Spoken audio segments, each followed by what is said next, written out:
시편 119편의 이제 거의 마지막 부분인 본문에서 시인은 자신이 하나님의 말씀을 얼마나 사랑하고 그리고 얼마나 경외하고 있는지를 보여주고자 합니다. 그래서 시작부터 그는 고관들이 거짓으로 자신을 핍박하더라도 자신은 주의 말씀만 경외한다고 고백하고 있는데요.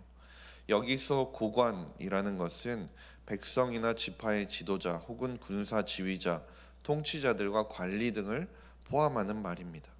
한마디로 나라 안에서 모든 지배 계층을 아우르는 말이죠. 이들은 다양한 방법을 통해서 다양한 방면에서 사람들에게 영향을 끼치기도 하고 그럴 만한 힘과 권력을 가지고 있는 자들이었습니다. 심지어 그 권력이라는 것을 사용해서요, 없는 죄도 만들어서 무고한 사람을 핍박할 수 있는 자리에 있는 자들이었죠. 오늘 시인도 이 권력을 통해 거짓으로 자신이 핍박받고 있음을 고백하고 있습니다. 이건 생각만 해도 참으로 고통스러운 일이고 감당할 수 없을 만큼 버겁고 힘겨운 일임이 사실입니다. 우리가 억울함을 느끼는 순간들을 한번 생각해 보십시오. 내가 하지도 않은 일에 대해서 내가 책임을 져야 하고 내가 실수하거나 잘못해서 발생한 일이 아님에도 불구하고 계속해서 내가 죄송하다고 이야기해야 하는 상황들을 말입니다. 일일이 나에 대해서 오해하고 잘못 알고 있는 사람들마다 찾아가서 내가 아니라고 잘못된 일이라고 해명을 할 수도 없는 그런 상황들이 계속해서 발생하고 있는 것이죠. 어쩌면 속에서 천불이 올라올 만한 그런 상황 가운데 이처럼 답답한 마음이 몰려오는 그런 상황 가운데서도 시인은 무엇이라 고백하고 있냐면 나의 마음은 주의 말씀만 경외한다라고 고백하고 있습니다. 이게 무슨 뜻이냐면요, 고관들이, 그 권력자들이 아무리 거짓으로 자신을 핍박하고 회유하고 생각이나 행동을 돌려보려고 하더라도 결코 그 핍박을 두려워하거나 겁내지 않겠다라는 말입니다. 자신은 오로지 하나님과 하나님께서 주신 말씀만을 두려워하며 경외하겠다라는 것이죠. 이와 같은 모습을 우리는 사도행전 4장에 나오는 사도들에게서도 볼 수 있는데요. 그들은 예수 그리스도의 권세와 능력을 힘입어 복음을 증거하는 일에 성심을 다하여 살아갔던 사람들입니다. 그런데 그들의 모습이 마음에 들지 않았던 관리들과 장로들, 서기관들이 그들을 향해서 어떻게 합니까? 그들이 복음을 전했다는 이유로 핍박하였습니다. 그들의 입을 막기 위해서 경계하며 다시는 예수의 이름으로 말하지도 말고 가르치지도 말라라고 협박했습니다. 심지어 그들이 다시는 가르치지 않겠다라는 사도들의 맹세까지도 받아내고자 했다라는 것입니다. 그런데 이들의 이러한 핍박과 회유에도 불구하고 사도들이 보인 반응은 어떠했습니까? 사도행전 4장 19절 말씀을 보면 베드로와 요한이 대답하여 이르되 하나님 앞에서 너희의 말을 듣는 것이 하나님의 말씀을 듣는 것보다 옳은가 판단하라라고 말씀합니다. 그들은 세상의 권력자들, 세상의 권세자들을 두려워하지 않았습니다. 힘있고 권력 있는 자들의 말을 듣고 두려워하기보다 하나님을 두려워하고 하나님의 말씀을 듣는 것이 옳다 여겼다라는 것입니다. 왜냐하면 그들은 하나님과 그리고 하나님의 말씀이 가진 능력을 깨달아 알고 있었기 때문이죠. 우리도 이러한 사도들의 말씀에 대한 단호한 자세를 잊지 말아야 합니다. 우리가 두려워해야 할 것이 진정 무엇인지를 기억해야 한다는 거죠. 이사야 33장 6절 말씀에서 말하는 것처럼 여호와를 경외함이 내 보배라고 말씀하였습니다. 이 보배와 같이 하나님을 두려워하고 하나님의 말씀을 경외하며 우리가 살아가야 한다라는 것이죠. 그리고 그렇게 우리가 하나님의 말씀을 붙들고 살아갈 때 우리가 누릴 수 있는 것들에 대해서 이어지는 말씀에서 나오고 있는데요. 162절 말씀을 보시게 되면 시인은 그 말씀을 통해 자신이 즐거워하고 기쁨을 얻게 된다라고 고백합니다. 그 기쁨과 즐거움이 어느 정도냐면 많은 탈취물을 얻은 것처럼 말씀을 즐거워한다라고 자신이 고백하고 있는데요. 여기서 탈취물이라는 것은 우리가 잘 알다시피 전쟁에서 승리한 군사들이 얻을 수 있는 전리품을 이야기합니다. 이 전리품이라는 것이 그런 거 아닙니까? 피가 튀기면서 목숨이 어가는 전장 가운데서 싸운 모든 군사에게 주어지는 전쟁의 승리를 통해 얻는 기쁨이죠. 전쟁의 상황 속에서는 온갖 위기와 어려움, 두려움 속에서 싸우고 또 싸워야 하지만 그 전쟁이 승리로 마치고 난 다음에는 그 전리품을 나누며 이제 자신이 돌아가서 가족들과 함께 누리게 될 그것들을 생각하며 기쁨을 마음껏 누리게 된다라는 겁니다. 그런데 시인은 전쟁에서 승리를 통해 얻는 그 기쁨만큼이나 자신이 말씀을 통해 그 말씀을 즐거워하고 그 말씀을 통해 기쁨을 얻고 있다라고 말하고 있는 것이죠. 그런데 이것은 단순히 말씀을 통해 자신이 그저 기쁨만을 얻고 있고 즐거워한다라고만 말하는 것이 아닙니다.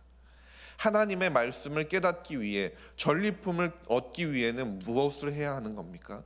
당연히 전쟁이 먼저 있어야 하고 그 전쟁 가운데 승리가 있어야 하는 것입니다.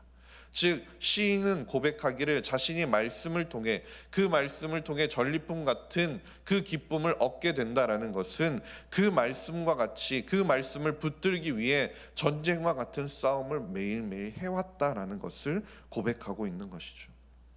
말씀을 지키고 말씀을 사랑하고 그 말씀을 붙들며 깨닫는 과정이 결코 편안하지만은 않았다라는 것을 고백하고 있는 것입니다. 우리가 앞서 보았듯이 온갖 대적들과 권세자들의 박해와 방해도 당연히 있고요. 자신의 안에 매일 마주해야 하는 자신의 연약함 또한 있었습니다. 그러한 삶의 자리에서 말씀을 지켜나간다는 것은 결코 쉬운 일이 아니고 그 자체가 바로 전쟁터와 같은 상황이라는 것이죠. 그러나 시인은 그 가운데서 하나님의 말씀을 지키기 위해 발버둥치고 말씀에서 약속된 그 구원과 영혼 깊숙한 것의 삶에서 그 하나님께서 주시는 그 말씀의 능력을 깨달아 알게 되었다라는 것이죠. 그리고 이로 인해 얻은 기쁨이, 이로 인해 얻은 즐거움이 자신이 전쟁에서 승리한 군인들이 얻게 되는 전리품과 같았다라는 말씀을 하고 있는 것입니다. 그리고 이처럼 말씀을 통해 누리는 기쁨이 있기에 시인이 계속해서 보여주는 모습이 무엇입니까? 163절을 보시게 되면 그는 거짓을 미워하고 주의 율법만을 사랑하였습니다. 그에 더해서 164절 이어지는 말씀을 보면 하루 7번씩 주를 찬양하였다라고 고백하는데요. 여기서 7번이라는 것은 하루에 시간을 정해서 7번 하나님께 기도했다, 찬양했다라는 것이 아니라 성경에서 말하는 완전함과 계속을 의미하는 것입니다. 즉 하루 7번이라는 표현을 통해서 자신이 쉬지 않고 삶 가운데서 온전히 주를 찬양하기에 힘쓰겠다라고 자신이 고백하고 있는 것이죠. 우리가 잘 아는 데살로니가전서 5장 16절에서 18절 말씀처럼 항상 기뻐하라, 쉬지 말고 기도하라, 범사에 감사하라, 이것이 그리스도 예수 안에서 너희를 향하신 하나님의 뜻이니라라고 말씀하는 이 말씀의 이 고백이 이 말씀처럼 살아내겠다고 하는 이 고백이 지금 이 시인의 고백과 같은 것이라는 거죠. 그런데 이처럼 시인이 이 말씀을 사랑하는 이유가 무엇입니까? 핍박이 오더라도 그 핍박을 이겨낼 수 있고 전쟁과 같은 상황 가운데서도 주의 말씀을 즐거워하며 거짓을 미워하고 율법을 사랑하고 하루에 7번씩 주를 찬양할 수 있는 이유가 어디에 있습니까? 그것은 165절에 말씀하는 것처럼 그 말씀을 통해 시인이 누리게 되는 것이 무엇이기 때문입니까? 큰 평안을 누리게 될 것이기 때문이라고 시인은 고백하는 것입니다. 여기서 말씀하는 이 큰 평안이라는 것은 하나님의 말씀을 사랑하는 자에게 하나님께서 주시는 복을 이야기하는데요. 이것은 삶의 형통과 번영, 건강뿐만 아니라 영적으로도 흔들림이 없는 견고하고 안정된 상태를 말하는 것입니다. 이처럼 안전하고 확고부동한 이 상태는 결코 인간의 힘만으로는 얻을 수도 유지할 수도 없는 것입니다. 우리가 아무리 24시간 깨어있고 노력한다고 하더라도 혹은 끊임없이 긴장의 끈을 놓지 않고 살아간다고 하더라도 그것이 안전하고 평안할 수 있는 것이 아니죠. 하나님께서 말씀을 사랑하는 자, 말씀을 사랑하고 말씀을 붙들며 의지하는 자에게 주시는 바로 샬롬이라는 것입니다. 하나님께서 이 샬롬을 허락하여 주셔서 우리를 넘어지게 하는 것들, 앞길을 가로막고 있는 것들, 평안을 잃게 하는 요소들을 제거하여 주신다라는 것이죠. 그런데 그렇다고 해서 물론 어려움이 전혀 없을 수는 없습니다. 그러나 하나님의 말씀이 있다면, 그 하나님의 말씀을 붙들고 살아간다면 그 하나님의 말씀의 능력으로 말미암아 헤쳐나가지 못할 장애물이 없다라는 뜻이기도 하는 거죠. 요한복음 14장 27절에서도 말씀합니다. 평안을 너희에게 끼치노니 곧 나의 평안을 너희에게 주노라. 내가 너희에게 주는 것은 세상이 주는 것과 같지 아니하니라.